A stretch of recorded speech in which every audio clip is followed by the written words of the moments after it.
कोई पर्सनल दुश्मनी तो हमारी पार्टी की मेरी है नहीं उनसे, पर तनिक भर की खुशी के लिए खुश होने दीजिए। जमानत मिली है, सिसोदिया साहब को जमानत मिली है, बरी नहीं हुए हैं, पर अभी वो जमानत पे बाहर आए हैं, केस खत्म नहीं हुआ है।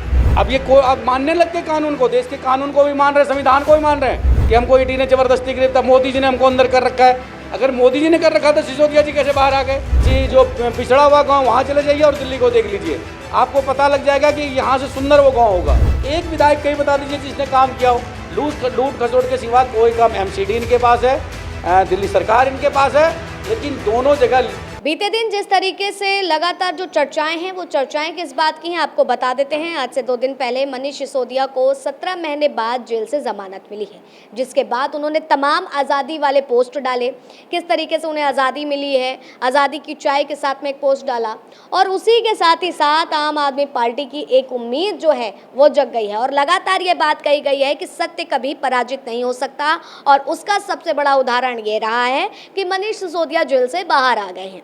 हालांकि अब इसको लेकर के बहुत सारी चीज़ें जो हैं देखने को मिल रही हैं, लेकिन इसी बीच जो चर्चा है वो उस बात की है क्योंकि अब चुनावी बिगुल बज गया है और 14 तारीख से आम आदमी पार्टी अपनी पदयात्रा दिल्ली में शुरू करेगी और चुनावी प्रचार प्रसार उसका वो शुरू होने जा रहा है। और इसी पर ही बात करने के लिए लोक जनशक्ति पार्टी के दिल्ली प्रदेश अध्यक्ष शंकर मिश्रा जी हमारे साथ मौजूद हैं, जिनसे चर्चा करेंगे और जानने की कोशिश करेंगे कि अब जो बिगुल आम आदमी पार्टी की तरफ से बोला गया है, जो बिगुल बजाया गया है, उसे कैसे देख रहे हैं आप? प्रणाम, आप लोगों को बहुत बधाई। खुश होने दीजिए मनीष सिसोदिया जी को। कोई पर्सनल दुश्मनी तो हमारी पार्टी की मेरी है नहीं उनसे, पर तनिक भर की खुशी के लिए खुश होने दीजिए। जमानत मिली है, सिसोदिया साहब को जमानत मिली है, बरी नहीं हुए हैं, तो तनिक भर की खुशी है और आज़ादी मनाने दीजिए। फिर अंदर जाएंगे तो पता लगेगा आज़ादी क्या चीज़ होती है। तो आज़ादी मना रहे हैं ना, आज़ादी वाली चाय, 15 अगस्त से पहले मैं आज़ाद हो गया। हाँ ठीक कह तो रहा हूँ मैं, बधाई उनको, मनीष सिसोदिया जी को बधाई कि जमानत मिली है, पर अभी वो जमानत पे बाहर आए हैं, केस खत्म नहीं हुआ है। भ्रष्टाचार के जो उन पे केस चल रहे हैं, उनके नेताओं पे चल रहे हैं, उनके मुख्यमंत्री पे चल रहे हैं, वो केस खत्म नहीं हुआ है। और उनके मुख्य सूत्रधार मनीष सिसोदिया जी हैं, यही उस टाइम मिनिस्टर थे। तो तनिक खुश होने दीजिए, थोड़ी देर खुश होने दीजिए, मना लेने दीजिए। 17 महीने जेल में रहे हैं तो थोड़ी खुशी तो आएगी ना जब बाहर आएंगे। तो कह रहे हैं कि दिल्ली के मुख्यमंत्री भी अब बाहर आने वाले हैं।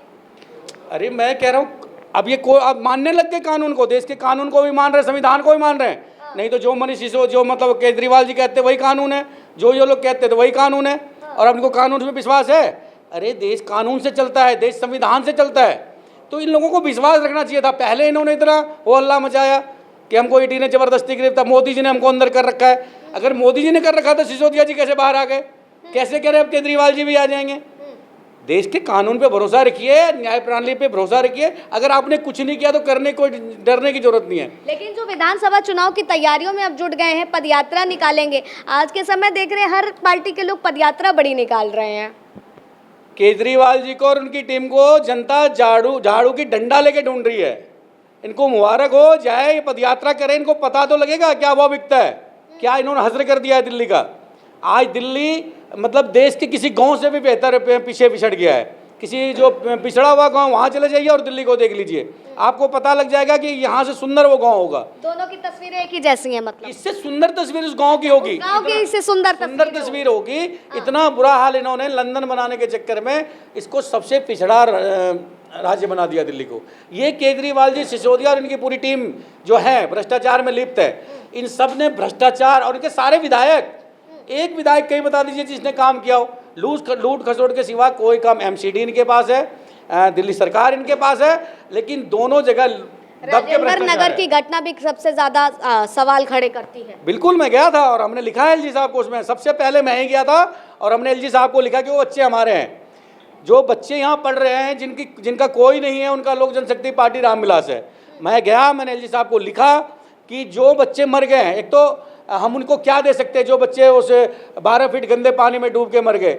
ये भी दिल्ली सरकार और एमसीडी की ये मिली भगत है कि ये भ्रष्टाचार में लिप्त होके बेसमेंट खुदवा देते हैं, उसमें अंगूठा लगाने वाला सिस्टम लग जाता है। और कितने दिन बंद होंगे ये जो आईएएस और इनके ये चल रहे हैं यहाँ पे कोचिंग सेंटर, तो ये सब भ्रष्टाचार के तहत लिप्त है। ये एमसीडी और केजरीवाल की मिली भगत से ये सब यहाँ बन रहा है। तो आज भी अपने आप को सबसे बड़ा ईमानदार बताते हैं और इनकी पार्टी जो है कहती है मैं एकदम पाक हूँ।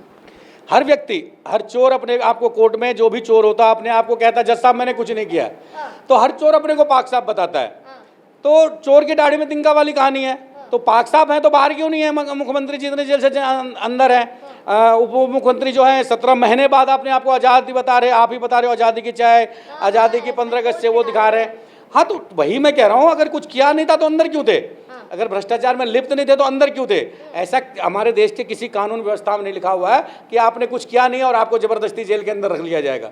जब आपने कुछ किया है, आपने भ्रष्टाचार किया है, आप भ्रष्टाचार में लिप्त हैं, तभी जाके कानून ने आपके ऊपर कार्रवाई किया है और आप 17 महीना जेल में रह गया है। तो सिसोदिया जी को ज़्यादा खुश होने की जरूरत नहीं है। और अगर उनको लगता है कि पदयात्रा से उनके और उनके पार्टी का कुछ भला हो जाएगा तो सबको अधिकार है करने का, पदयात्रा उनको करना चाहिए। भाई अब उनको दिल्ली में शिक्षा का जनक कहा जाने लगा है। कौन सा शिक्षा? सबसे निचले पायदान पे दिल्ली का शिक्षा मॉडल है। देखिए जाके सरकारी जो स्कूल है उनके रिपोर्ट कार्ड पढ़िए ना जाके, कितने बच्चे पास हुए हैं, कितने बच्चे कितने नंबर से पास हुए, कितना रैंक आया उनका। जनक कहने, अपने मुंह से आप कुछ कह लीजिए अपने आप को, अपने आप शहीद भगत सिंह भी कहता है, केजरीवाल अपने आप को शहीद भगत सिंह जी से अपना वो करते, तुलना करते हैं। शर्म आनी चाहिए इन लोगों को। भगत सिंह जी का नाम खराब कर रहे हैं और जनक कहते हैं अपने आप को शिक्षा के। भ्रष्टाचार में लिप्त होकर भगत सिंह जी से अपना तुलना करते हैं। तो इस प्रकार का मानसिकता है इसका केजरीवाल जी का और उसकी पूरी टीम का। तो देखिए पार्टी की क्या मानसिकता है और पार्टी किस आधार पर अपना काम कर रही है और किस तरीके से इस पार्टी के लोग, इस पार्टी के मंत्री भ्रष्टाचार में लिप्त हैं, वो साफ तौर पर जो है शंकर मिश्रा जी बताते हुए नजर आ रहे हैं। बहरहाल अब देखना होगा कि 14 तारीख से जो पद यात्रा शुरू हो रही है उसको जनता कितना भाती है और कितना पसंद करती है। फिलहाल तब तक के लिए आप बने रहें लीडिंग भारत पर। वीडियो जर्नलिस्ट रविकांत के साथ आस्था तिवारी।